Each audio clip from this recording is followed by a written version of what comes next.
नमस्कार मित्रांनो, शिक्षण विभागाची आणखी एक महत्त्वाची अपडेट, महत्त्वाची माहिती आपण या व्हिडिओमध्ये जाणून घेणार आहोत. तर मित्रांनो, आपल्या शाळा स्तरावरची सगळ्यात महत्त्वाची योजना म्हणजे शालेय पोषण आहार योजना, पीएम पोषण योजना.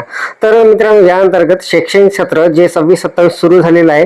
सुरू झाल्याबरोबर मित्रांनो, आपली पटसंख्या जी आहे ती आपण त्या पोर्टलवर अपडेट केलेली आहे आणि त्यानंतरच आपल्याला MDMची जी आपण दैनिक माहिती भरतो ॲपमध्ये, ती माहिती भरता येते. परंतु मित्रांनो, काही शाळांमध्ये किंवा आपल्याकडे जर पटसंख्या आता बदललेली असेल, काही विद्यार्थी जर अजून नवीन प्रवेशित झालेले असतील किंवा काही विद्यार्थी जर गेलेले असेल, म्हणजे आपली जर पटसंख्या बदललेली असेल, तर मित्रांनो आता आपल्याला ती पटसंख्या अपडेट करावी लागणार आहे. तर त्यासाठी मित्रांनो, जे आपण पटसंख्या सुरुवातीला अपडेट केलेली आहे ती आता आपल्याला मित्रांनो रिटर्न रिक्वेस्ट त्याची पाठवावी लागणार आहे. त्यानंतरच नवीन जी पटसंख्या आहे ती अपडेट करता येणार आहे. तर हे संपूर्ण प्रोसेस कशी करायची याची संपूर्ण माहिती डेमोसहित आता आपण पाहणार. तर नमस्कार, मी राज मेश्राम, मराठीशाळा.com या युट्यूब चॅनलवर पुन्हा एकदा आपलं सहर्ष स्वागत आहे. मित्रांनो, पीएम पोषणची अत्यंत महत्त्वाची अपडेट असणार आहे. पीएम पोषण पोर्टलवर म्हणजे MDM पोर्टलवर पटसंख्या वाढ झाली किंवा कमी झाली तर अपडेट कशी करायची, एनरोलमेंट टॅबमधून मित्रांनो रिक्वेस्ट टू रिटर्न कसं करायचं आणि नवीन पटसंख्या जी आहे ती अपडेट कशी करायची याची संपूर्ण सविस्तर माहिती लाईव्ह डेमोसहित जाणून घेण्यासाठी व्हिडिओला स्किप न करता पूर्ण बघा. चॅनलवर जर नवीन असाल तर चॅनलला सबस्क्राईब करायला विसरू नका आणि व्हिडिओ जर आवडला तर व्हिडिओला लाईक व शेअर करा. चला तर मग सुरू करूया.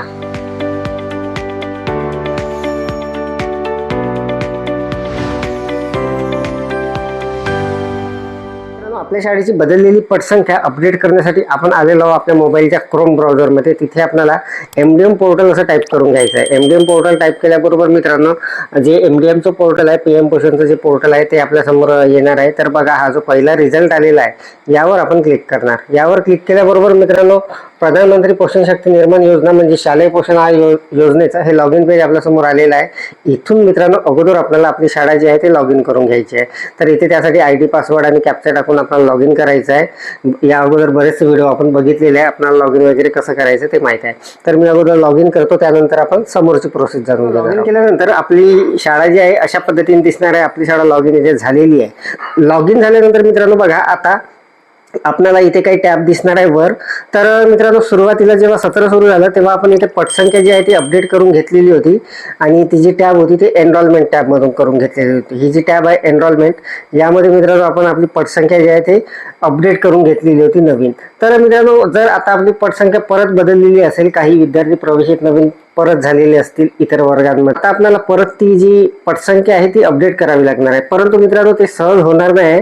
आपल्याला अगोदर रिटर्न रिक्वेस्ट पाठवावी लागणार आहे. ते अप्रूव्ह झाल्यानंतर आपल्याला ते करता येणार आहे. तर संपूर्ण प्रोसेस बघा, अगदी मोबाईलवरून अगदी सहजपणे आपल्याला ते करता येणार आहे.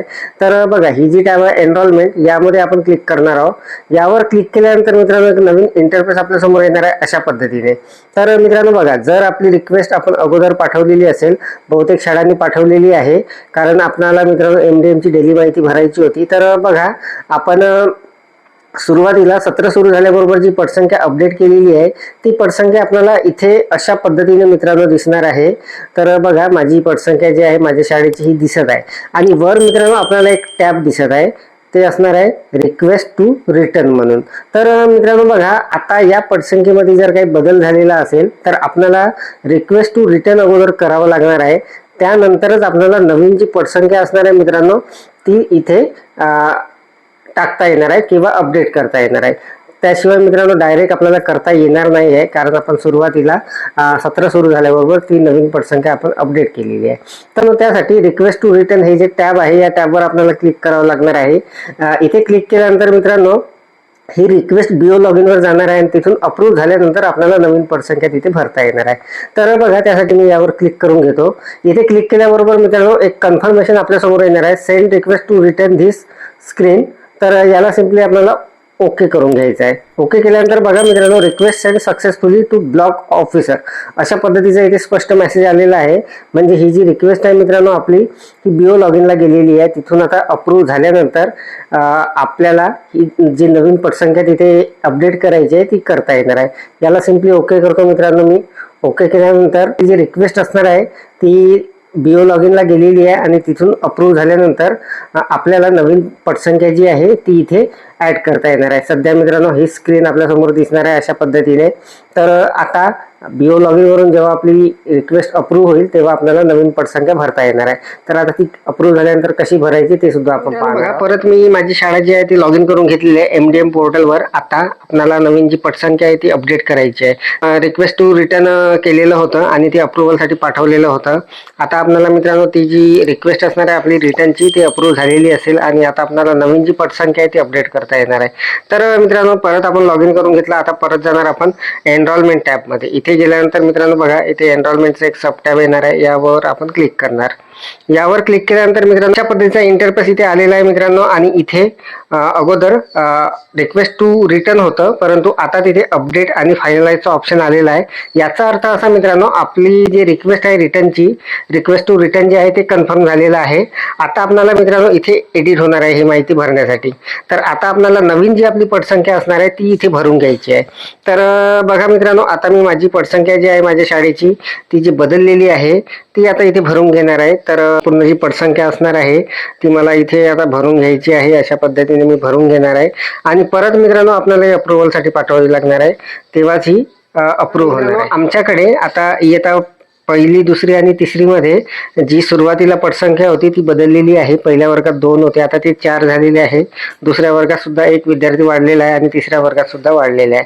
तर अशा पद्धतीने मित्रांनो आपली जर पटसंख्या बदललेली असेल मध्ये, तर आपल्याला रिक्वेस्ट टू रिटर्न करायचं आहे. ते अप्रूव्ह झाल्यानंतर आपल्याला ही पटसंख्या जी आहे ती बदलवता येणार आहे. तर बघा आता मी माझी बदललेली पटसंख्या जी आहे ती आता इथे भरून घेतलेली आहे आणि त्यानंतर आता ही पटसंख्या मित्रांनो मला अप्रुव्हलसाठी पाठवावी लागणार. बघा अगदी काळजीपूर्वक आपल्याला ही संपूर्ण पटसंख्या जी आपली बदललेली असणार आहे ती भरून घ्यायची आहे आणि त्यानंतर आपल्याला ही जी पटसंख्या असणार आहे ती वर एक टॅब असणार आहे अपडेटचं, अगोदर अपडेट करायचे आहे. त्यानंतर इथे दुसरं जे टॅब असणार आहे फायनलाइजचं, फायनलाइज करायचे आहे. तर बघा मी अपडेटवर क्लिक करतो.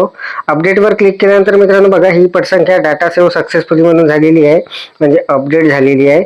आता मित्रांनो आपल्याला इथे फायनलाइजचं जे बटन असणार आहे यावर क्लिक करून फायनलाइज करून घ्यायचे आहे. तर आता फायनलाइजवर मी क्लिक करतो. इथे मित्रांनो आपल्याला एक कन्फर्मेशन येणार आहे, do you really want to finalise म्हणून. याला सिम्पली आपल्याला ओके करून घ्यायचं आहे. ओके केल्यानंतर फायनलाइज सक्सेसफुली म्हणून आलेला आहे, याला सिम्पली आपण ओके करणार.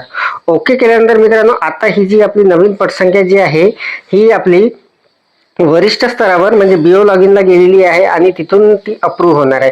अप्रूव्ह झाल्यानंतर मित्रांनो आपल्याला या नवीन पटसंख्येनुसार आपली शालेय पोषण आहाराची दैनंदिन माहिती जी आहे ती आपल्याला भरता येणार आहे. तर मित्रांनो या माहितीचा आपल्याला स्क्रीनशॉट काढून घ्यायचा आहे आणि वरिष्ठ स्तरावर पाठवायचा आहे आणि त्यांना कळवायचं आहे की आपली पटसंख्या आपण अपडेट केलेली आहे नवीन आणि ती अप्रूव्ह करा म्हणून. तर मित्रांनो अशा पद्धतीने आपल्याला MDM पोर्टलवर जर शाळेची पटसंख्या जर मध्येच बदललेली असेल, काही विद्यार्थी कमी झालेले असेल किंवा वाढलेले असतील, तर आपल्याला रिक्वेस्ट टू रिटर्न करायचं आहे. ती अप्रूव्ह झाल्यानंतर आपल्याला आपली जी पटसंख्या आहे ती अगदी सहजपणे बदलवता येणार आहे. तर अत्यंत महत्त्वाची अपडेट शालेय पोषण आहार अंतर्गत आपण जाणून घेतलेली आहे. अपेक्षा आहे आपल्याला माहिती समजलेली असेल, व्हिडिओ आवडलेला असेल. व्हिडिओ जर आवडलेला असेल तर व्हिडिओला लाईक करा, शेअर करा आणि माझ्या मराठीशाळा.com या यूट्यूब चॅनलवर जर नवीन असाल तर चॅनलला सबस्क्राईब करायला विसरू नका. पुन्हा व्हिडिओ असेल का नवीन माहितीसह, नवीन अपडेटसह. तोपर्यंत धन्यवाद.